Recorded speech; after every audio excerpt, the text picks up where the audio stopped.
Hello everyone, আসসালামু আলাইকুম। গতদিন তোমাদের সাথে 16.1 নিয়ে আলোচনা করা হয়েছিল। আজকে আমরা 16.2 এর দুইটা গুরুত্বপূর্ণ অঙ্ক নিয়ে আমরা আজকে সমাধান করবো। এই দুইটা তো বইয়ের 16.2 আর বইয়ের অনুশীলনীর ম্যাথ আর কি। চলো আমরা এই দুইটা সমাধান করি আজকে। আচ্ছা, প্রথম একটা বললো কি, একটা সামান্তরিকের বাহুর দৈর্ঘ্য 30 সেন্টিমিটার এবং 26 সেন্টিমিটার, ক্ষুদ্রতম কর্ণটি হলো 28 সেন্টিমিটার। বলছে অপর কর্ণের দৈর্ঘ্য কত। সামান্তরিকে তো দুইটা কর্ণ থাকে, তার মধ্যে ছোট কর্ণটা হচ্ছে 28 সেন্টিমিটার হলে অপর কর্ণের দৈর্ঘ্য কত। আর দ্বিতীয়টা হচ্ছে ট্রাপিজিয়াম নিয়ে। ট্রাপিজিয়ামের সমান্তরাল বাহুদের দৈর্ঘ্য দেওয়া আছে এবং অপর বাহু দেওয়া আছে, বলছে এর ক্ষেত্রফল নির্ণয় করো। চলো আমরা এক এক করে আস্তে আস্তে সমাধান করি। তা প্রথমটার জন্য আমরা চিত্র এঁকে নিতে হবে। একটি সামান্তরিকের বাহুর দৈর্ঘ্য, আমরা একটা সামান্তরিক এঁকে নিই।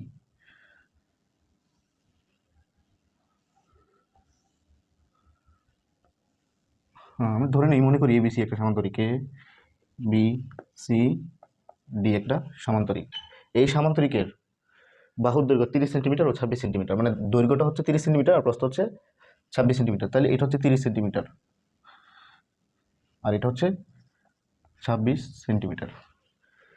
এবং ক্ষুদ্রতম কর্ণ, এখানে ক্ষুদ্রতম দুইটা কর্ণ আছে। একটা হচ্ছে আমরা যদি লাল কালার দিয়ে দেখাই, একটা হচ্ছে এসি আর একটা হচ্ছে বিডি। তো ক্ষুদ্রতম কর্ণটা হচ্ছে বিডি আর বৃহত্তম কর্ণ হচ্ছে এসি। তা আমাকে ওই এসি কর্ণের দৈর্ঘ্যটাই, মানে অপর কর্ণ বলতে কি বোঝাচ্ছে এখানে, যে এসি কর্ণটার দৈর্ঘ্য কত, তা আমরা সেটাই বের করবো। তো এটা সমাধান করার জন্য আমাদের একটা অঙ্কন করতে হবে। সেখানে হচ্ছে এই বিবাহটাকে একটা নির্দিষ্ট পর্যন্ত বর্ধিত করতে হবে, এরপর সি থেকে লম্ব অঙ্কন করতে হবে। আমি এটাকে এম ধরলাম। আচ্ছা, আর এখানেও আমরা লম্ব এঁকে নেই একটা, সেটা হচ্ছে এন। ঠিক আছে, তো আমরা এই বিবাহকে এম পর্যন্ত বর্ধিত করি এবং সি থেকে লম্ব অঙ্কন করি, আর ওই ডি থেকে আরেকটা লম্ব ডিএন অঙ্কন করি। এখানে ডিএনটা আর সিএনটা কিন্তু সেম লম্ব। আমরা যদি বলি যে ডিএন ইকুয়াল টু হচ্ছে সিএম, কারণ দুইটাই কি ওই এম বাহুর উপর কি লম্ব। ঠিক আছে। আচ্ছা, এখন আর ক্ষুদ্রতম কর্ণটা দেওয়া ছিল সেটা হচ্ছে 28 সেন্টিমিটার। মানে আমরা যদি একটু লিখে নিই, মানে বিডি সমান কত, 28 সেন্টিমিটার। তো বিডি কই, এই যে এটা হচ্ছে 28 সেন্টিমিটার, 28 সেন্টিমিটার। ঠিক আছে। আচ্ছা, আর এটা একটু লিখে নিই, এবি সমান 30 সেন্টিমিটার আর এডি সমান হচ্ছে, আমরা জানি যে সামান্তরিকের এ বি আর সিডি কি সমান্তরাল বাহু, এডি এবং বিসিও কি সমান্তরাল, আর এডি ইকুয়াল টু বিসি। হ্যাঁ, এডি ইকুয়াল টু হচ্ছে বিসি ইকুয়াল টু 26 সেন্টিমিটার। এটা আমরা লিখে রাখলাম। আচ্ছা, আমাদের উদ্দেশ্য হচ্ছে এসি কর্ণটার মান বের করা, আর একটা কর্ণ তো দেওয়াই আছে, বিডি কর্ণ। তো এখানে একটা ত্রিভুজ আছে, সেটা হচ্ছে এ বি ডি। ত্রিভুজ কি, ত্রিভুজ এ বি ডি। কোন ত্রিভুজ, এ বি ডি।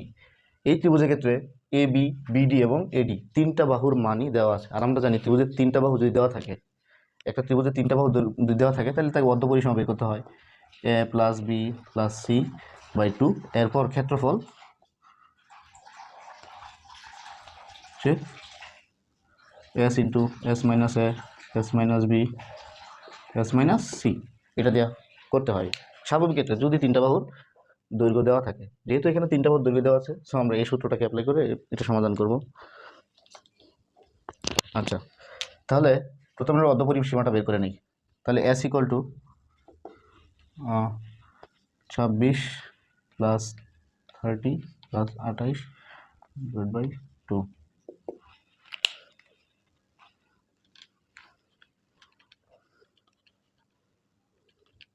32 42। তো অর্ধপরিসীমা হচ্ছে 42। আচ্ছা, তাহলে আমরা যদি ক্ষেত্রফলটা নির্ণয় করি, তো ক্ষেত্রফল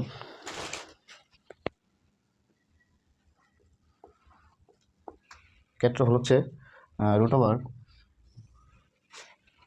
এস কত, 42 ইন্টু 42 মাইনাস 30 42 minus 26, 42 minus 28 বর্গ সেন্টিমিটার। যেহেতু সবগুলো একক সেন্টিমিটার দেওয়া আছে, তাই ক্ষেত্রফল হবে বর্গ সেন্টিমিটার। তাহলে এটা কত আসে আমরা একটু ক্যালকুলেট করি।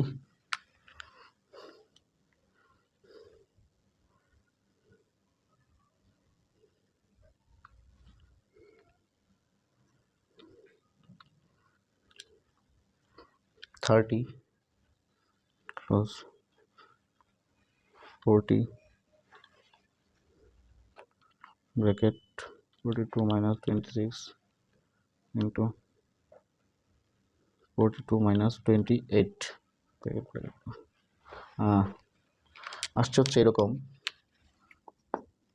336 বর্গ সেন্টিমিটার। ঠিক আছে, তাহলে এখানে এ বি ডি ত্রিভুজের ক্ষেত্রফল কত?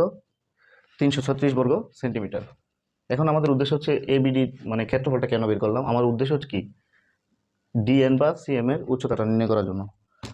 তো আমরা এটা একটু লিখে রাখি এখানে।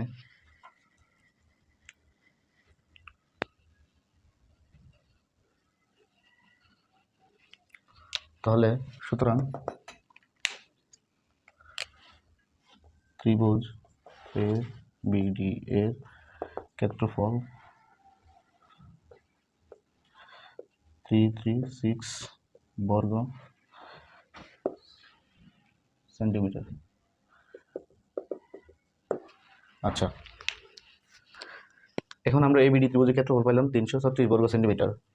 আর আমরা এটাও জানি যে একটা ত্রিভুজের ক্ষেত্রফল নির্ণয়ের অনেক সূত্র আছে।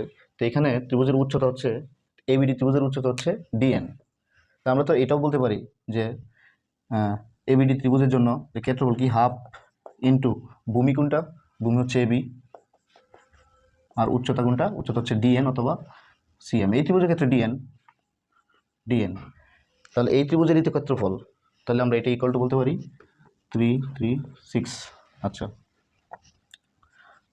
তাহলে AB into DN equal to 336 into কত 2। আচ্ছা, তো এবির মান আমি জানি, এবির মান কত, এবির মান হচ্ছে 30। তাহলে ডিএন সমান হবে 336 ইন্টু 2 ডিভাইড বাই 30 ইন্টু 2 বা 30। এটা আসছে হচ্ছে 22.4 সেন্টিমিটার। আচ্ছা,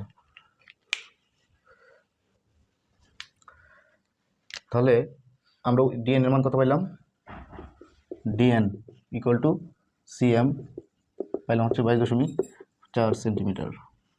ঠিক আছে। আচ্ছা, আমাদের মেইন উদ্দেশ্য হচ্ছে এসি কর্ণটার দৈর্ঘ্য নির্ণয় করা।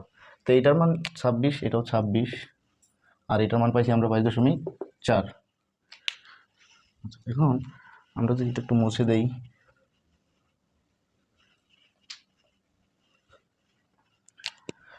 এখন আরেকটা ত্রিভুজ আছে, ত্রিভুজ বিএমসি।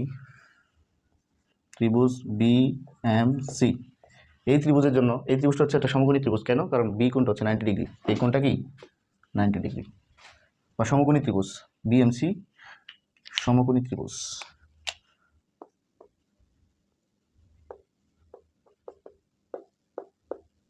সমকোণী ত্রিভুজ, তাহলে আমরা পিথাগোরাসের সূত্রের আলোকে বলতে পারি যে অতিভুজ স্কয়ার মানে BC square, BC square, BC square plus equal to, BC square equal to CM square plus B M square.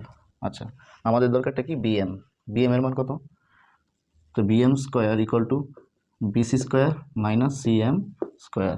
BC স্কয়ারের মান কত? বিসির মান কত 26, আর সিএম এর মান 22.4। তো এটা কত আসে দেখি।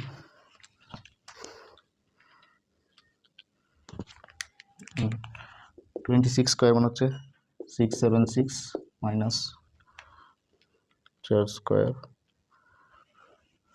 501.76,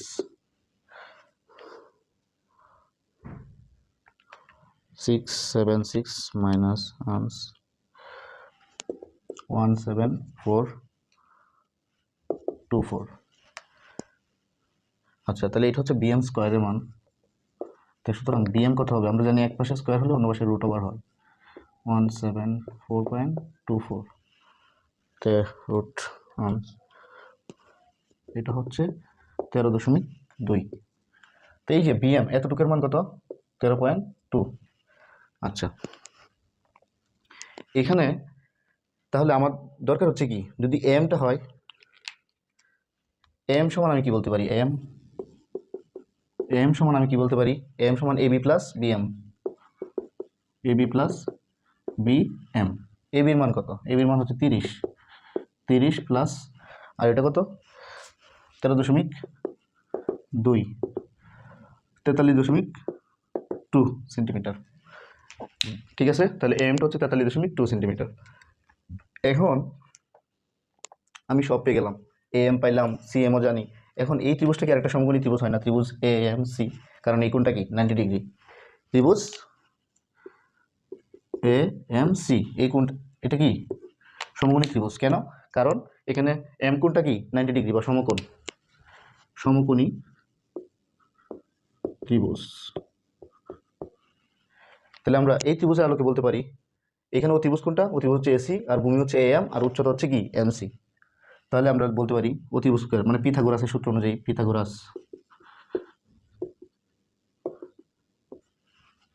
অতিভুজ স্কয়ার মানে AC square equal to M square,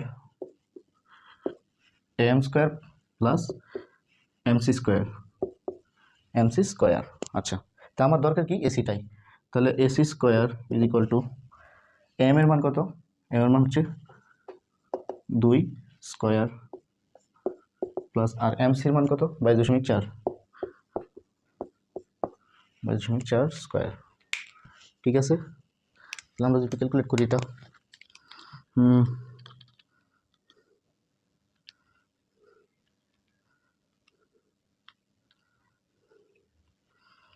2368 আসে।